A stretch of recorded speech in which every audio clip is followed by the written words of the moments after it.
Acteur américain culte du milieu du XXe siècle, il est devenu célèbre pour ses rôles dans les films La Grande Évasion, Les Sept Mercenaires et Il était une fois dans l'Ouest. Son vrai nom est Charles Denny Buczynski. Mais les téléspectateurs et une armée de millions de fans le connaissent sous son nom de scène Charles Bronson. Enfance et jeunesse, il est né en Pennsylvanie en 1921. L'enfance de Charles Denny, le 11e enfant de 15 enfants d'émigrants polono-lituaniens, n'a pas été insouciante. Charles fut le premier Buczynski à terminer ses études secondaires. Il a appris l'anglais tout seul, en communiquant avec les garçons de cours locaux. L'enfance du jeune Charlie Buczynski s'est terminée à l'âge de 10 ans. Le père d'une famille nombreuse est décédé et le garçon a dû aller travailler. Au début, il travailla dans le bureau d'une mine de charbon, puis bientôt dans la mine elle-même. Plus tard, le célèbre acteur a rappelé que la pauvreté dans leur maison était telle qu'un jour, elles ont même dû porter la robe de leur sœur pour aller à l'école. La Seconde Guerre mondiale n'a pas échappé au jeune homme. Buczynski s'est rendu en zone de guerre. Il rejoint la flotte du Pacifique et sert comme mitrailleur aérien. Il a reçu la Purple Star pour sa bravoure et son intrépidité. Après la fin de la guerre, le jeune homme a passé de nombreuses années à se chercher dans différents domaines de la vie jusqu'à ce qu'il rejoigne une troupe de théâtre, Philadelphie. Ce n'est qu'en montant sur scène qu'il s'est rendu compte que jouer était sa véritable vocation. Buczynski a compris que sans formation d'acteur, il ne pourrait pas accéder au cinéma Olympus. Par conséquent, il est entré et a obtenu son diplôme au Pasadena Playhouse, une école de théâtre de la ville californienne de Pasadena. Film une biographie cinématographique de Charles Bronson, future légende du cinéma mondial, débute en 1950, alors qu'il s'apprête à fêter ses 30 ans. Pour les 12 premiers films dans lesquels il a joué, l'acteur figurait au générique sous son vrai nom. Mais lors de la chasse aux sorcières macartistes, il décide de changer son nom de famille trop slave en un nom anglo-saxon.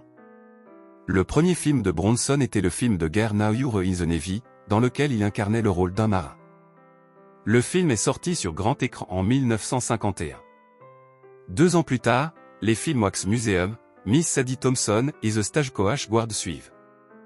Partout, l'artiste a reçu des rôles de soutien, qui n'ont pas apporté beaucoup de popularité, mais ont joué un rôle inestimable dans l'acquisition de talents d'acteurs. À la fin des années 1950, Bronson se voit confier un certain nombre de rôles principaux dans des films qui se révèlent très réussis au box-office. Les plus frappants d'entre eux sont le drame policier Gun Gun Kelly et la série Man with a Camera.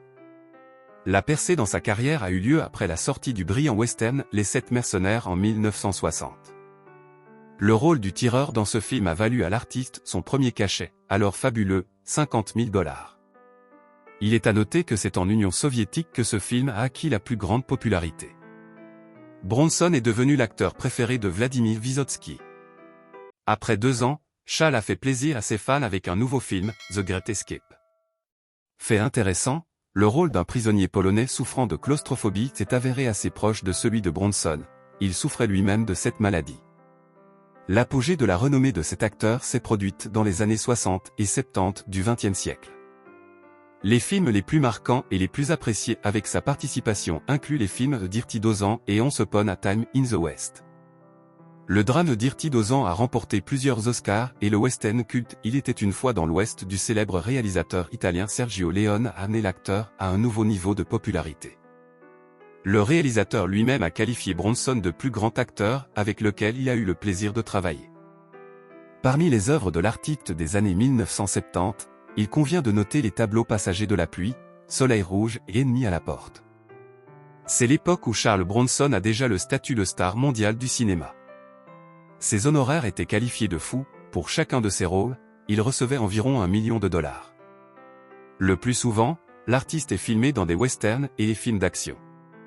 Les téléspectateurs et les critiques sont fous des films Cold-Blooded Killer, Valdez Half-Blood et Death Wish. Le film d'action Death Wish s'est avéré un tel succès que les réalisateurs ont décidé de faire une suite.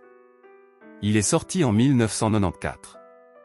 Dans les années 1980, la star joue de moins en moins. L'un des films les plus remarquables de cette période est le film 10 minutes avant minuit. La vieillesse fait des ravages. L'acteur a sa propre étoile sur le Hollywood Walk of Fame. Vie personnelle, la star hollywoodienne, pour laquelle des millions de fans soupiraient, était un homme monogame. Lorsque la belle Jill Ireland qu'il adorait a accepté de l'épouser, Bronson semblait voler dans les nuages.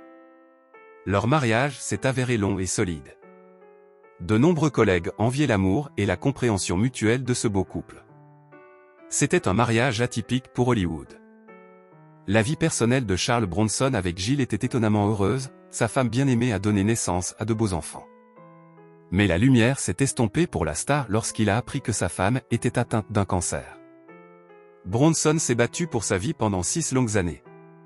Il était prêt à abandonner tout ce qu'il avait et à consacrer tout son argent pour sauver sa bien-aimée, juste pour la ramener à la vie. Durant cette période difficile, il refuse de filmer et ne quitte pas son épouse malade. En mourant, la femme lui murmura qu'elle resterait avec lui, comme un ange gardien, pour toujours. Mais Jill a demandé à son mari de trouver définitivement un partenaire de vie et d'essayer d'être heureuse. Après la mort de sa femme, Bronson mena une vie recluse pendant plusieurs années. Lorsqu'il a finalement commencé à sortir dans le monde, Kim Weeks, l'ancienne secrétaire personnelle de Jill, a été vue à côté de lui. Il semblait qu'un sourire commençait à apparaître sur le visage sombre de Charles, et en décembre 1998, Charles et Kim se sont mariés. Il a rapidement développé un trouble mental. Bronson a déclaré à son médecin qu'il communiquait constamment avec sa défunte épouse. Selon lui, une fois, elle lui a même sauvé la vie. L'homme a rêvé que Jill lui demandait de prendre un taxi. C'est exactement ce qu'il a fait le lendemain matin, en demandant au conducteur de vérifier la voiture. Il s'est avéré que la voiture dans laquelle l'acteur se rendait au tournage chaque matin présentait un grave dysfonctionnement. La mort au cours des dernières années de sa vie, le célèbre artiste souffrait de la maladie d'Alzheimer. Après le décès de sa femme en 1990, sa santé s'est considérablement détériorée. Il a vécu encore 13 ans et est décédé en août 2003 à l'hôpital Cedars-Sinai de Los Angeles. Il est arrivé ici avec une pneumonie, qu'il a soignée pendant plusieurs semaines sans succès.